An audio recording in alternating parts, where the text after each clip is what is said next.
যুক্তরাষ্ট্রের প্রেসিডেন্ট হিসেবে দায়িত্ব গ্রহণের দিনই তিন দেশের ওপর বড় ধরনের ট্যাক্স আরোপ করতে চান নবনির্বাচিত মার্কিন প্রেসিডেন্ট ডোনাল্ড ট্রাম্প।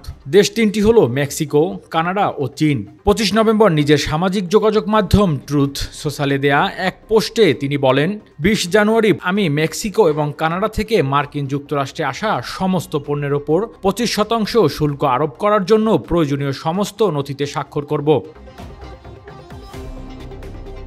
এরপর আরেকটি পোস্টে ট্রাম্প জানান, তিনি মাদক চোরাচালান মোকাবিলায় ব্যর্থতার দায়ে আমদানি হওয়া চীনের পণ্যের উপর অতিরিক্ত 10% শুল্ক আরোপ করবেন। ট্রাম্পের ঘোষণা অনুযায়ী অবৈধ অভিবাসী ও মাদকের আগ্রাসন বন্ধ না হওয়া পর্যন্ত তার এই পদক্ষেপগুলো বহাল থাকবে। ট্রাম্প বলেন, মেক্সিকো ও কানাডা দুই দেশেরই অবৈধ অভিবাসী সংক্রান্ত এই দীর্ঘদিনের সমস্যা সহজেই সমাধান করার পূর্ণ অধিকার ও ক্ষমতা রয়েছে।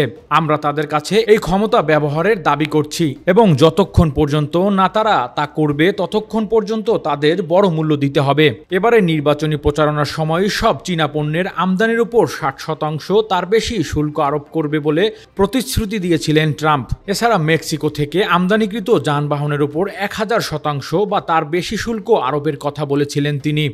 Desk report, metro TV.